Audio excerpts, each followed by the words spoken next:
სამი ფილმი, რომელსაც რეალურად შეუძლია დაგძაბოს. პირველი ფილმი ეს არის რობერტ ეგერსის ალქაჯი. ამ ნამუშევარში გამეფებული პირქუში ატმოსფერო შეუძლებელია დაძაბულს არ გამყოფებდეს მთელი 2 საათის განმავლობაში. თუმცა მუდმივად ცუდის და წარმოუდგენელი ბოროტების ნახვის მოლოდინში შესაძლებლობა მოგეცემა უამრავი სიმბოლო აღმოაჩინო ფილმში. და დარწმუნებულა რამ ფილმის დასასრულს რა სურათიც აღიბეჭდება შენს ეკრანზე, ეს არასდროს დაგავიწყდება. ნუ არ შეიძლება რომ არ აღვნიშნო ანა ტეილორ-ჯოიც, რომელმაც შესანიშნავად გაართვა როლს თავი.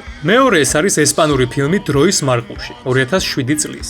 ეს იმ ფილმების კატეგორიას განეკუთვნება, რომლის ყურების დროსაც ყურადღება არ უნდა მოადუნო. თორემ თუ სადმე გაიხედე ან ტელეფონი ჩამოსხრულე რამოდენიმე წუთით, მორჩა, ჩათვალე ფილმს აცდი და უკვე მისი აღქმა მთლიანობაში ძალიან გაგიჭირდება. ამიტომაც თუ გადაწყვეტ ამ ფილმის ყურებას, მაქსიმალური ყურადღება გამოიჩინე. მესამე ფილმი კი არის სუნთქო 2016 წლის. ჩემთვის რატომღაც ცოტა უცნაურია, რომ ეს ფილმი ჩვენთან არც თუ ისე ცნობილია. არადა ვფიქრობ თავი ჟანრში ერთ-ერთი საუკეთესო და საყურადღებოა. ის გარემო და სიტუაციები, რაც ფილმშია ნაჩვენები, დამერწმუნეთ თქვენს განწყობაზე და ემოციებზე ძალიან იმოქმედებს. ამიტომაც ფილმის დასრულების შემდეგ სავსებით შესაძლებელია მასზე ფიქრი დიდხანს გაგვყვეთ.